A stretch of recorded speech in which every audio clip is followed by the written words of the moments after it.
obi adwen no o se de come magazine no mu de ham akobobo so asema sina sese bio ye oman no eti ni suo yesu ni suo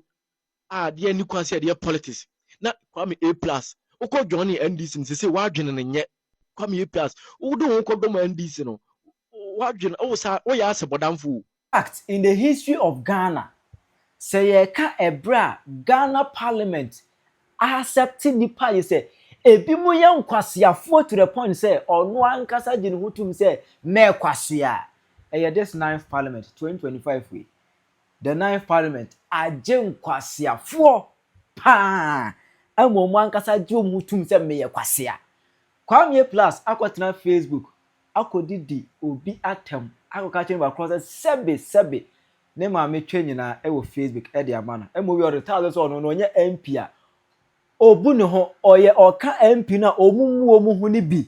oka ho bi ese mo ka ye no TikTok montene so o ma be di Kwame A+ asem ama no o ma be kanyansa pa nyansa egu Kwame A+ etirimo ayi Penyah block media meso so ni di mo obe like video no that my subscribe button na be click notification and latest updates na be chere wa adwen dia ma me e wo comment section meso so baswa no wa share video for so enya bi ahwe enti enim oye ne ene atorenchema ato man konkron Ghana a Omane Boamah eni Murtala Mohammed omo atwara nanom e wo ense amado we boy kwa na MPP fo ni bi start settle scores because na omo feel say this is a payback time because NDC for na kanema birbe ko Malik Basentalo be ka 2024 John Kuma ewu ye 3rd March 2024 7th March ana Malik Basentala ebe ye post o tell oh MPP there now no abeye new poison party eti wo mu anu ai ka say ombekun Emma even there was one guy cry na John Kuma ewu ye no also make he post 2024 na gas na more politician ewu a bo pese media reho mu forget it na politician ewu a enye obi omuri ni paso but 2025 there Omane Boamah wu ye sa akwa na hunu nyansa sa fi wu ya ara say Malik Basentala no no ke kansim hunu no obi eyiwu ye Omane Boamah de hunu nyansa ese obi wu a we don't politicize it we hunu nyansa so obi wu a we don't politicize it na ko bi amfa areho aba bridge kese aba fa Ghana ma bia aye ni su areho aba yen ka bi je hunu ze Kwame A+ eya Goma Central Member of Parliament Kwame Asado oben Kwame A+ eba Facebook and so didn't can make it first post and not say a country that can't do DNA analysis has $78 million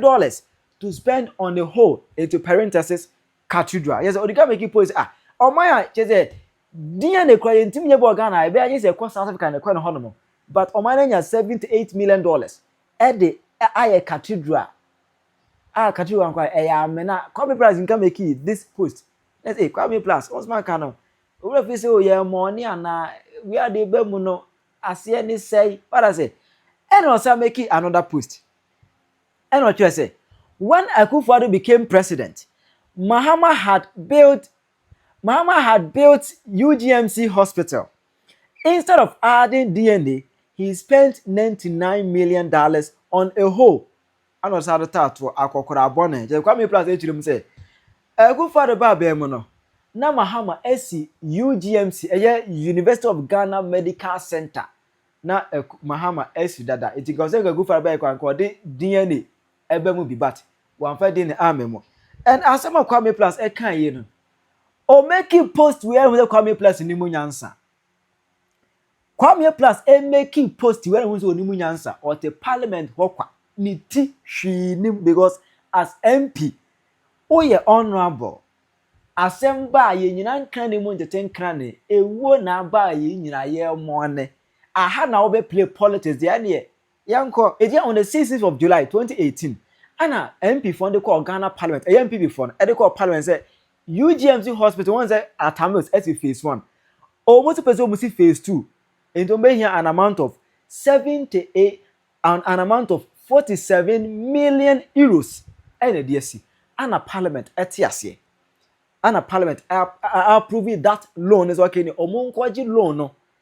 47 million euros omunkwaji and pharmacy and omunkwaji sika ne buy in 2019 and a project no has here 2019 and a project no start has here UGMC phase 2 24th December 2021 and a project no ewie a complete bia ana 17th June 2022 Akufo Addo Eco Commission. Me ma reading free any other news portal. Don't say be a jandam. This is coming from University of Ghana Medical Center. Omane Kasa swear the school nankasa. School say Commission of University of Ghana Medical Center UGMC Phase 2 by Akufo Addo. Commission of Phase 2 by what? His Excellency Nana Addo Dankwa Akufo Addo, President of the Republic of Ghana. Vice Chancellor na Hon Professor Nanaba. Eti Kwame A-Plus Okobusa Professor Nanaba obechrew nyansani a UGMC Hospital Phase 2 na fefe na muhu na mudi dwamonum no nipa o siye e wasan ka otimi ehu no what I say na Kwame A-Plus emeki such a stupid post ewie ye no ana one particular commenter eba ase ena obechre say Kwame A-Plus ye ni abre Omane Boamah ewu ye tinisuo enti stop fooling man stop fooling ja nkwasi azem no enya ha na be politics ja gyimi no wagimi bia eye suyenyansa kakra Kwame A-Plus stop fooling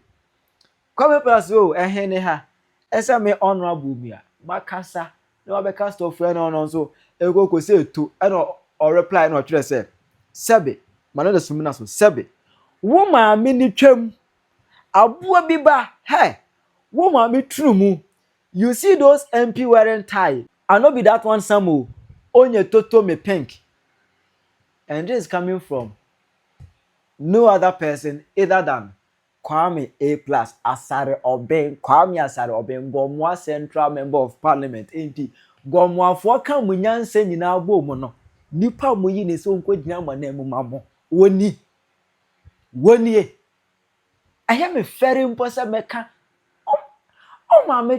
how? Like how? And the Kwame A-Plus obedi atemwa. We don't know so baka to so my twa ubetuma ube feel say like as eja ubetuma to ubafo. Sometimes Kwame A-Plus don't go gba this no. Sa adwene no se bini ne tata Kwame A-Plus tiri amintimi. Papa Penyini yehu a oye honorable. Such a fine gentleman like you. Such a handsome man. Kwame A-Plus. Okasa ase ebini ene ta utrim ase uti abofom ehyew nyina utrim okasa ase ehyew ye hwe didi tegu utrim okasa gyimi so ase come on enzo na Kwame A-Plus e kan ye no TikTok montene so omadu ni dwuma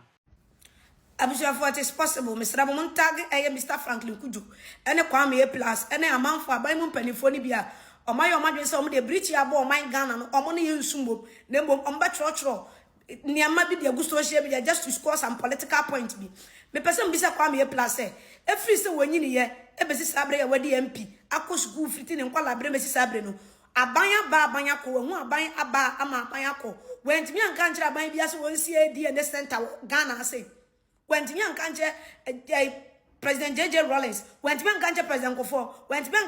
President Mills, went to be JM, went to be another time and another was a fear another free workout. And Obe blame Akufo Addo say Akufo Addo AC Phase 2 and also Obe UGMC no AC Phase 2 no. One for dear when you DNA center or maybe so. Until that oba my mu be ya man yosem no when to be JJ Rollins say on see DNA center I will be a rage and I say a friend say Kolebu and G and Tamale teaching hospitals like a see what Ghana no when to be a ganja abamu penifo so see DNA center or and after ya at renche mu ato obi e die etwa after no better say Akufo Addo ensi asema wo kan pa honorable asema wo kan say bisa lakura ya won ne emu asema wo kan because na no be pa de ne ha no ade ebi bia ba na mo de aye politics bi bia eni pewu wo de aye amanyosem eni pewu no wo de aye amanyosem ade na motesa asemasi ye nyina ye twekwa ye befa so ye behu se rainy ye behu na ye de abusuan na obi ehu ne de hye ne yetimi asi wo masomdwem na aboye na mpanifo ye so mo so ho black box no o matimi ahwe recordings ne niam ade ye call so e ma plane crash ye ne ye hu no moti wo na mo de ye amanyosem Mr. Franklin Kujo udi bra wo Ghana hase dibra ekwan so wadi amanyosem achi bibia bekọ bia na wo kana wo once ye NDC de wonya action sentu ko bleme Akufo Addo eye nyatwo unya twem semti on se etu NDC de eye pipi abreso ne ba ya enka wo blame abaye te so enso ye NDC de wo blame president Akufo Addo na Akufo Addo wonya mudai Akufo Addo wonya mudai nyame ya do ye wo black box ya fe ye ko hwe adekode a esi ya ni nkomo e ko so e ma plane crash ye na fe omo ye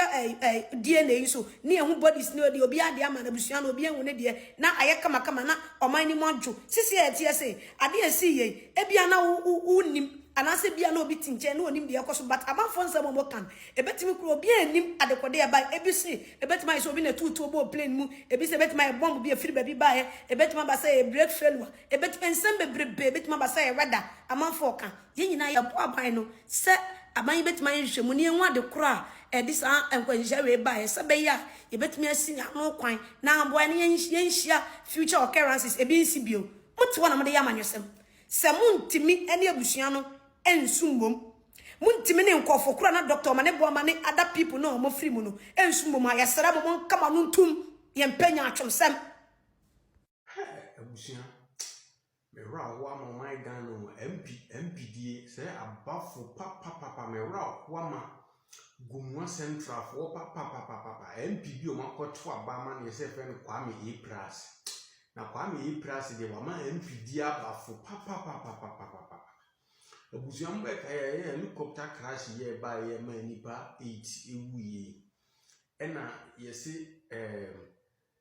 nipa no se do mu si hyefa ye na se yintimi identify say we ni ntine wo se ye DNA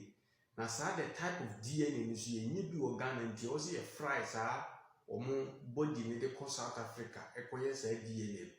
but Kwame A-Plus we MP Ogomwa Central etum futuro gu omanfo na ni social media wo se DNA no Ghana enye bi na DNA but mama nkyere mu DNA ni mu ma nte ase DNA ye bi Ghana na mum se nipa no ohye a se de nipa na se ehia fa no the kind of nipa ho akwa bi be hia de ye se DNA na ye bi Ghana na no ni nyina ahye a wunya no bi enti we different DNA kura hwehwemu fufuro kura eno na yenye bi Ghana ese yekoye no South Africa ena Kwame A-Plus itum futuru gu amanfo eni social media na we na nipa baako ekọ ne post na se kọtwere se stop fooling man yenhwe Kwame A-Plus reply o de man nipa no abusuan nsema me be kan emu odu na nso no meto sebi na maka Kwame A-Plus reply of the man nipa na say sebi o say wo maame ni twem abua bi ba he wo maame trum you see those MP wearing tie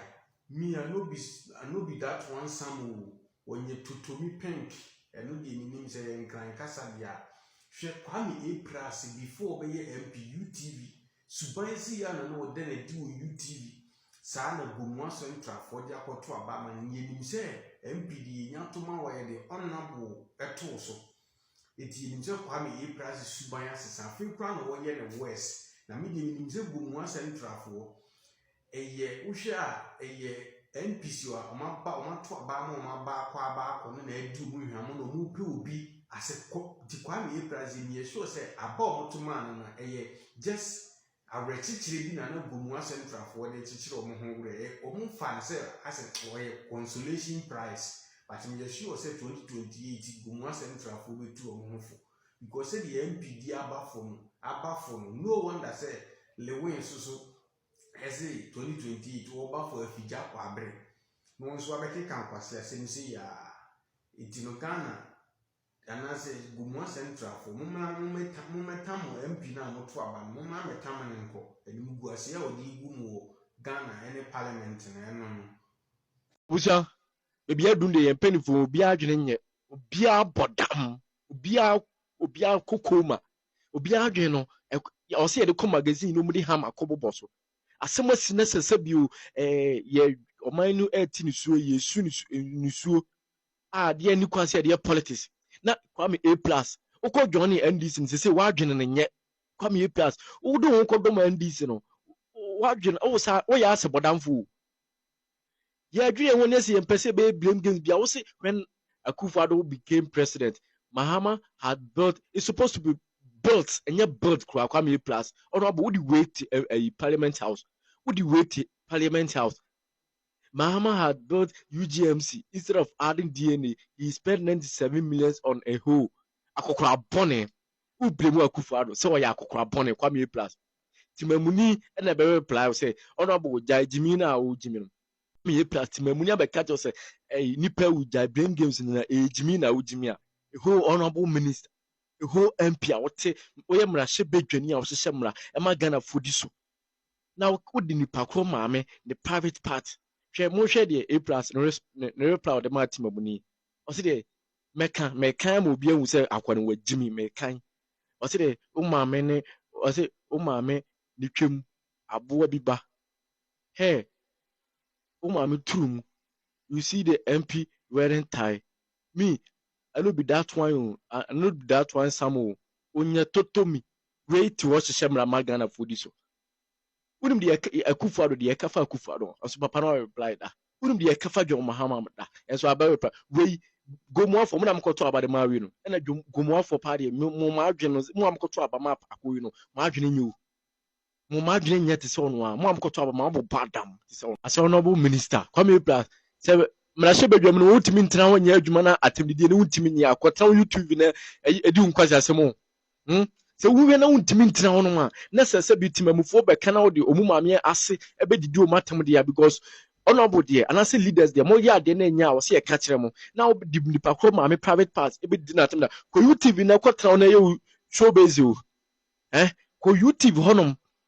now cornum now call kick and quarters because you don't deserve to be in that parliament house because a nyansa phone and nyansa for bit said Dr. Fredting me and Pinono. Offense of on team met social media and country obi ma me say obi ma me twase da no honorable member or young people ni bit mattress and kwase asem we because we don't call them and this na sa jimi no as a dom obeba benten ba be ka che ni pa say enye wona afkire enso ye wa Kwame A-Plus Ghana ni enyino Ghana na yom ni enyini but enyina enyini ne mpanfo bi wo ma say bi jimi ni dawso bi ti say Kwame A-Plus we friend ho honorable member we would have say one number now would from 2025 to 2028 and one no hotel YouTube na you show base or because baby what no e nyansa for nyaso mu koka nyansa emfanche Ghana nyansa for nyawo mu na wo say okotena ho no nyawo Ubet ma chere wadwene ama me e wo comment section. Aha Penyah Block Media. Akra.